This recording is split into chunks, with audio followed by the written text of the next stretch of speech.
Last 3 মাসে earning ছিল 44 লক্ষ টাকা। খুব সহজে আপনার পায়া লাইলে এটা ডিমান্ড কম। তার মানে আপনি আপনার ডিমান্ড বাড়ানোর জন্য এটা করছেন। বরণ পোষণ কোষ খবর নেন। কয়েক বছরে একটা কন্টেন্ট ক্যাটাগরি খুব দারুণভাবে আমাদের নিউজ ফিডে ঘুরে বেড়ায়, আর সেটা হলো কাপল ভ্লগার। একটা অন্য ব্যক্তির সারাদিনের লাইফ স্টাইল বা তার চলাফেরা দেখে আপনার কি লাভ হয়? উল্টো তারা আপনার মতো ভিউয়ার্সের কাছ থেকে মিলিয়ন মিলিয়ন ভিউজ গেইন করে লাখ লাখ ডলার ইনকাম করে নিজেদের লাইফ স্টাইল একদম সেট করে ফেলছে। বাইরের দেশে যেখানে ইনফ্লুয়েন্সারদের আলাদা সম্মান দেওয়া হয়, সেখানে বাংলাদেশে তাদের কোনো পাত্তাই দেওয়া হয় না। উল্টো কন্টেন্ট ক্রিয়েটর বা ইনফ্লুয়েন্সারদের শব্দ শুনলে অনেকে এখন নেগেটিভ মন্তব্য করেন। আসলে এর কারণ কি?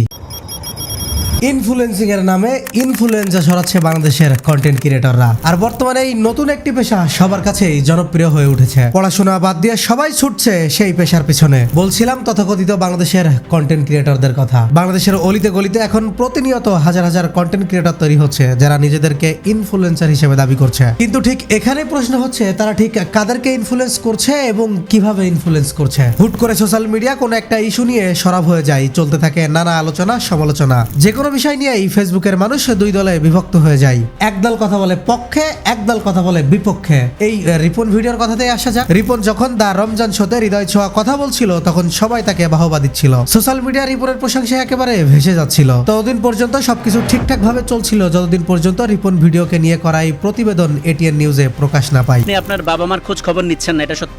কষ্ট করে মানুষ করছি, পরিচয় দিতে না আমরা গরিব, পরিচয় দিলে যদি মান সম্মান না থাকে। খুব সহজে আপনার পায়া লাইলে এটা ডিমান্ড কম। তার মানে আপনি আপনার ডিমান্ড বাড়ানোর জন্য এটা করছেন। বরণ পোষণ কোষ খবর নেন। বিয়ে করি নাই রে ভাই, সহজ কথা আপনি বুঝেন না কেন? এইটাই বাস্তব।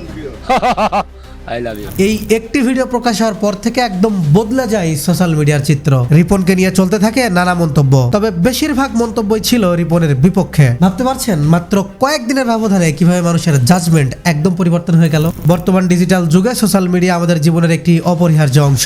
ফেসবুক, ইনস্টাগ্রাম, টিকটক সবাই এক ধরনের সামাজিক মঞ্চ হিসেবে কাজ করছে। তবে এই প্ল্যাটফর্মগুলোতে বর্তমানে নতুন একটি প্রবণতা দেখা যাচ্ছে, যা সমাজ ও মানসিকতার উপর গভীর প্রভাব ফেলছে। ইনফ্লুয়েন্সাররা তাদের লাইফস্টাইল, কমেডি, চ্যালেঞ্জ বা প্রোডাক্ট প্রমোশনের জন্য ফলোয়ারদের মনোযোগ আকর্ষণ করে। এটা কিন্তু খুব একটা সমস্যার বিষয় না, কিন্তু মজার ব্যাপার হচ্ছে এটার পাশাপাশি তারা সামাজিক, রাজনৈতিক বা মানবিক সমস্যাগুলোকেও বিনোদনের সরঞ্জাম হিসেবে পরিণত করেছেন। এজন্য যে কোনো বিষয়ে মানুষ সত্য মিথ্যা যাচাই না করে নিজেদের মতামত প্রকাশ করতে থাকে। এই প্রবণতার প্রভাব কিন্তু দুই ভাবে পড়ে। প্রথমত, সমাজে সত্য মিথ্যার ভিন্ন মিশ্রণ তৈরি হচ্ছে।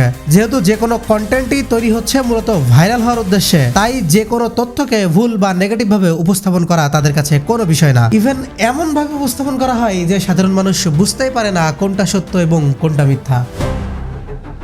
দ্বিতীয়ত, এগুলোর প্রভাব পড়ছে মানসিকতার উপর। মানুষ যখন কোনো সিরিয়াস ইস্যুকে মজার বা বিনোদনের কন্টেন্টের সঙ্গে যুক্ত দেখে, তখন সেই ইস্যুকে গুরুত্বহীন বা ছোটখাটো মনে করতে শুরু করে। এমন আচরণ ধীরে ধীরে আমাদের সমাজের সমালোচনামূলক চেতনা ও সহমর্মিতার ধারণাকে দুর্বল করে। কিন্তু এই প্রশ্নের চেয়েও একটি বড় প্রশ্ন হচ্ছে, কেন এই কন্টেন্ট ক্রিয়েটরদের নিয়ে এত মাতামাতি? কি বা আছে তাদের কন্টেন্টে? সত্য কথা বলতে বাস্তবিক অর্থে তাদের কন্টেন্টে শিক্ষণীয় বিষয় খুবই কমই থাকে। তাদের মূল আকর্ষণ ভিউ, লাইক এবং ভাইরাল হওয়া। মানুষের দৈনন্দিন জীবন, আবেগ এবং কখনো কখনো বিপজ্জনক পরিস্থিতিকেও তারা শুধুই কন্টেন্টের অংশ হিসেবে ব্যবহার করছে। আজকাল কিন্তু সবাই নিজেদেরকে কন্টেন্ট ক্রিয়েটর বা ইনফ্লুয়েন্সার হিসেবে পরিচয় দেয়। টিকটক ইনফ্লুয়েন্সার, ফেসবুক ইনফ্লুয়েন্সার, আরো কত কি। আচ্ছা, ইনফ্লুয়েন্সার বলতে আমরা আসলে কি বুঝি? কয়েকটা ভিডিও বানিয়ে ভিউ কামানোর নামই কি ইনফ্লুয়েন্সার? আবার যার ভিউ যত বেশি সে নাকি তত বড় ইনফ্লুয়েন্সার। বাইরের দেশে যেখানে ইনফ্লুয়েন্সারদের আলাদা সম্মান দেওয়া হয়, সেখানে বাংলাদেশে তাদের কোনো পাত্তাই দেওয়া হয় না। উল্টো কন্টেন্ট ক্রিয়েটর বা ইনফ্লুয়েন্সারদের শব্দ শুনলে অনেকে এখন নেগেটিভ মন্তব্য করেন। আসলে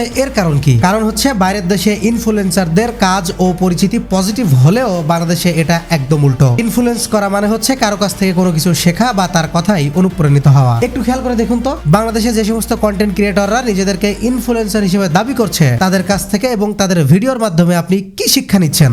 উল্টো তারাই আপনার কাছ থেকে মিলিয়ন মিলিয়ন ভিউজ গেইন করে লাখ লাখ ডলার আর্ন করছে। লাস্ট 3 মাসে আর্নিং ছিল 44 লক্ষ টাকা। কয়েক বছরে একটা কন্টেন্ট ক্যাটাগরি খুব দারুণভাবে আমাদের নিউজ ফিডে ঘুরে বেড়ায়, সেটা হলো কাপল ভ্লগার। আমি নিজে যখন কন্টেন্ট ক্রিয়েশন শুরু করি, অর্থাৎ 18-19 দিকে, তখন কিন্তু এরকম ধরনের কোনো কন্টেন্ট ক্যাটাগরি ছিল না। কিন্তু বর্তমানে এই কন্টেন্ট ব্যাপকভাবে ভাইরাল। কিন্তু আপনি কি কখনো নিজের কাছে প্রশ্ন করেছেন, একটা অন্য ব্যক্তির সারাদিনের লাইফ স্টাইল বা তার চলাফেরা দেখে আপনার কি লাভ হয়? উল্টো তারা আপনার মতো ভিউয়ার্সের কাছ থেকে মিলিয়ন মিলিয়ন ভিউজ গেইন করে লাখ লাখ ডলার ইনকাম করে নিজেদের লাইফ স্টাইল একদম সেট করে ফেলছে। এই কন্টেন্ট গুলো না দেখলে অবশ্যই হয়তো আপনার জীবনের এই সময়গুলো কোনো মূল্যবান কাজে কাজে আপনি ব্যয় করতে পারতেন। এই যে এই সমস্ত সোকল কন্টেন্ট ক্রিয়েটর যারা নিজেদেরকে ইনফ্লুয়েন্সার হিসেবে দাবি করে, আমি গ্যারান্টি দিয়ে বলতে পারি দেশের কোনো বড় প্রবলেম, ইভেন জাতীয় পর্যায়ের কোনো সমস্যা, ইভেন আপনার ব্যক্তিগত জীবনের কোনো সমস্যার কোনো বিষয়ে কখনো এদেরকে কথা বলতে দেখতে পাবেন না।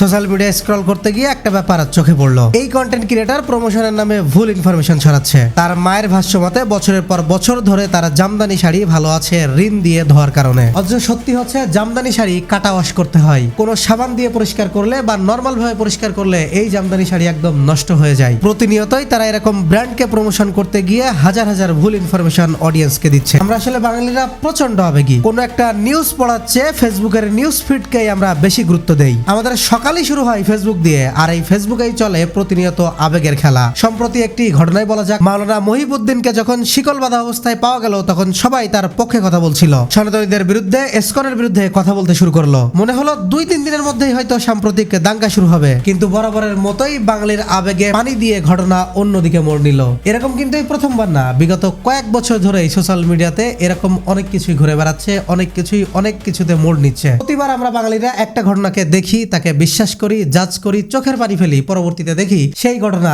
অন্যদিকে মোড় নিচ্ছে। অর্থাৎ এতক্ষণ পর্যন্ত এই যে ঘটনাতে আমরা অ্যাটেনশন দিলাম, এই ঘটনাতে অ্যাটেনশন দেওয়ার কারণে আমাদের সময়, শ্রম, আবেগ সবকিছুই নষ্ট হলো। অথচ দেশের তরুণদের একটি বড় অংশ এই ধ্বংসের দিকে যাচ্ছে প্রতিনিয়ত। থটস অফ বিল্লাল, রাকিব হাসান কিংবা রিপন ভিডিও, এদের দেখে মানুষের মনে টাকা ইনকামের ভূত ঢুকেছে। ভিউ বাড়িয়ে টাকা ইনকামের লোভে সবাই এখন বস্তা পচা সস্তা কন্টেন্ট মানুষকে খাওয়াচ্ছে। কিশোর কিশোরীরাও এমন ভাবে ভিডিও বানানোর দিকে ঝুঁকছে যেন মনে হচ্ছে পড়ালেখা করে আর কোনো লাভই নেই। শিক্ষার প্রয়োজনীয়তা যেন দিন দিন শেষ হয়ে যাচ্ছে। সবাই ভাবছে পড়াশোনা না করেই যদি এমন লাখ লাখ টাকা কামানো যায় তাহলে পড়াশোনা করে আমাদের লাভটা কোথায়। তাদের এই ইনফ্লুয়েন্সিং কতটা ভয়াবহ সেটা বুঝতে হলে আপনাকে এই ভিডিওটি দেখতে হবে। যারা ঘটনা বুঝতে পারেনি তাদের জন্য চলুন একটু বুঝিয়ে বলছি। চ্যালেঞ্জে অংশ নিতে গিয়ে একজন নারী লাইভে থাকা অবস্থায় টিস্যু খেয়ে ফেলে। তার কিছুক্ষণের মধ্যেই সে নিস্তেজ হয়ে পড়ে যায়। প্রায় আধ ঘন্টা পরে পুলিশ এসে তাকে উদ্ধার করে। অর্থাৎ লাইভে থাকা অবস্থায় সে স্ট্রোক করেছিল। এখন যারা তাকে ফলো করলো, তার এই লাইভটা দেখলো, তারা এখান থেকে কি শিক্ষা নিল? কেউই ভালো কিছু তো শিখছে না, বরং ক্ষণিকের আনন্দ মানুষের জীবন ফেলে দিচ্ছে ঝুঁকির মুখে। ভাইরাল হওয়ার নেশায় মেতে উঠেছে সমস্ত